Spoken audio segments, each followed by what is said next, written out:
All right, Jabosai, good morning, good morning. Let's begin. So I figured we have a couple of days in Eretz Hashem. Chodesh is on, I remember, Thursday or Friday, so we have a little bit of time to get back into Hatzaddik a little bit, and the daf is a little bit shorter today. So today's daf is today's os is Kuf Beis, who's starting up, which I sent out the PDF on the chat. It's page Reish Mem Beis. See here, the Rebbe says something absolutely beautiful. Let's again begin together in the Be'uri HaChasidus. On the bottom of page Reish Mem Beis, the middle section there, the bottom left-hand column. Misha misnaig va'oseh kol ma'asov, afilu b'chol divrei harishus, she'ein bohem shum mitzvah, v'ez kol tzarchei hagufnim b'kedusha. See here, what Rabbi Tzaddik is describing is something truly beautiful.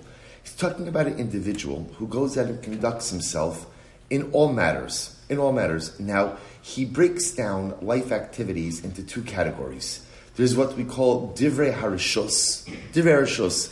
We would translate a rishus as a mundane.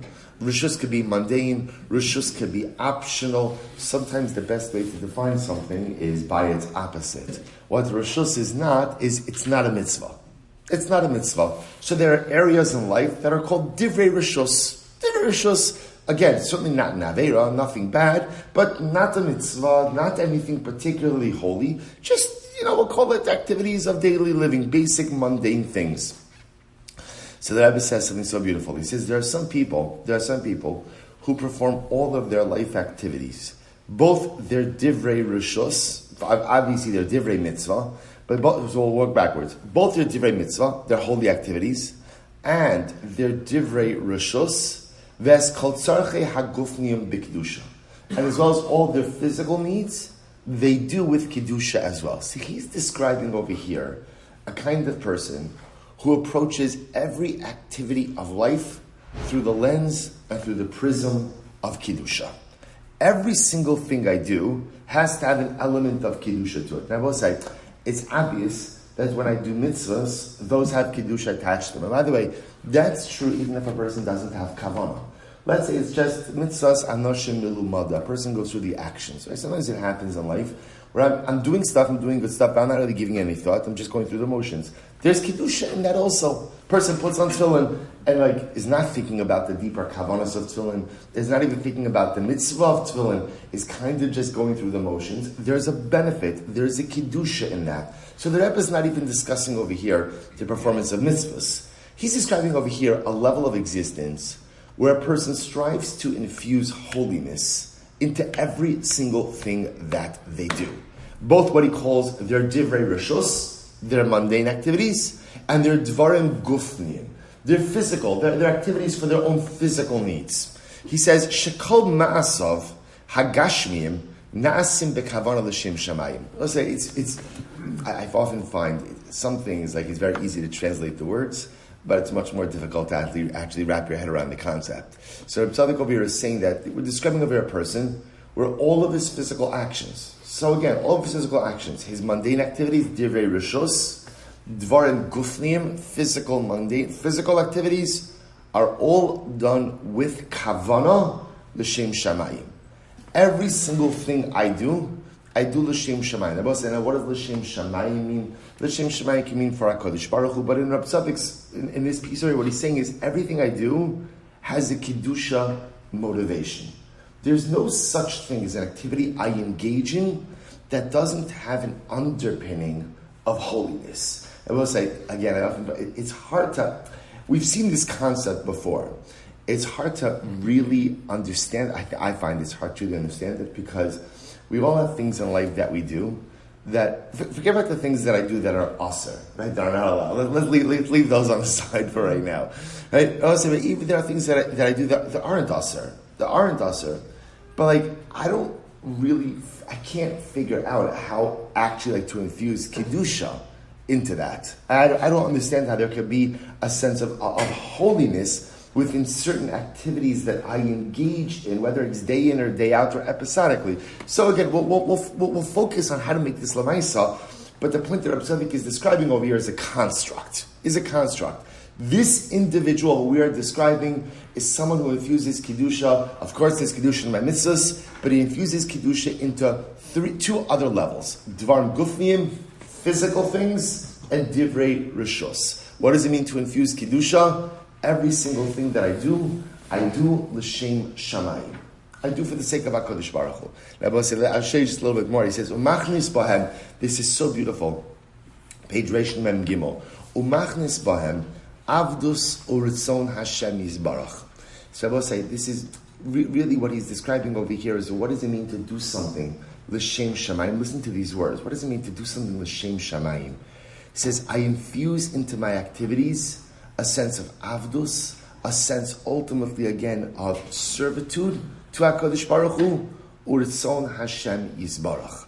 And I try to make sure that which I am doing is an active fulfillment of the will of God. And I will say, the better way that Hatzaddik is going to explain this is by illustrating it. So first of all, this is just, I will say, even before you can understand it, can you imagine just reaching a level like this, where every single thing I do in life ultimately is l'shem shamayim. Now, it doesn't mean that I'm spending my whole day learning Torah and doing mitzvahs. It means I'm engaging in activities of daily living. But l'maisa, again, even in my activities of daily living, there's an element of shem shamayim. Everything I do somehow is a service of the Ribono Shel Olam. So we'll say, this is beautiful. We'll start this today, but we're not going to get to finish it. Look what he writes, and this is incredible. Kiderach she'amru Rabbeinu Zal. We'll say, quote the Gemara over here in Maseches Be'ah. We learned this in Daf Yomi not so long ago. Behillel v'Shamai. Listen to this. With the fundamental machlokes Hillel and Shammai. You'll say, which machlokes Hillel and Shammai? We've learned many of them. Listen to this. Shammai hazakim haya ochal lekavod Shabbos. Matzah behema noah. Omer zu Shabbos. Matzah acheres noah heimena. Maniach es hashniya va'ochal es harishona. So we'll say, Shammai had a very interesting practice. What would happen? Come Sunday, he'd find a really nice animal. He'd say, oh, that animal, that's for Shabbos. That's for Shabbos Kodesh. And he would go ahead and set the animal aside Shabbos Kodesh. Then what would happen? Tuesday, he'd find even a nicer animal. So what would he do? He would say, the Tuesday one, that's for Shabbos. And what would he do with the Sunday one? What would he do with the Sunday one? Barbecue. He would eat it. But how many animals he hold on to, right? So he would eat the first, he would save the second animal, the nice animal, and eat the first one. Now I will say, V'Hillel, now interestingly enough, so before we get to all, look at footnote Kuf Samech Beis. In Kuf Samech Beis, so Hatzaddik writes over here, he says, Nimtza, Ochlo Luzu, Kedei Shetei Hayofen Ne'acheles B'Shabbos. Dahavya achilasa sharishona lekavod Shabbos. So we'll say this is interesting. So it turns out that every single act of consumption that Shammai did over the course of the week was lekavod Shabbos. And I will say, you wonder how does that work? Because watch this. Let's go through this again. Shammai finds a nice animal on Sunday. What does he do with the animal? Lekavod Shabbos. Okay. It's too fine, beautiful, he's all excited. Comes Tuesday, finds even a nicer animal, says, lekavod Shabbos. What does he do with the first one? Eats it. Now, why does he eat the first one? In order to be able to utilize the second one, lekavod Shabbos. It turns out, I will say that what? Every single thing that Shammai ate over the course of the week was lekavod Shabbos. Right?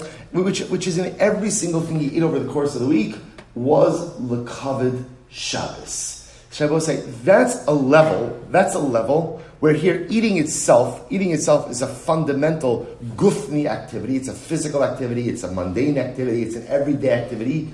And yet halacha l'maisa, every single time Shammai consumed something, it was lekavod Shabbos. We'll have to stop over if I'm leaving on a cliffhanger. You think that was great? Wait till we get to Hillel tomorrow. Right? What Hillel did was something next level. We'll say, now we understand the construct. We'll see how the Rebbe plugs in Shammai and Hillel, and we'll see halacha l'maisa, how to make this applicable to our lives. Shkoyach.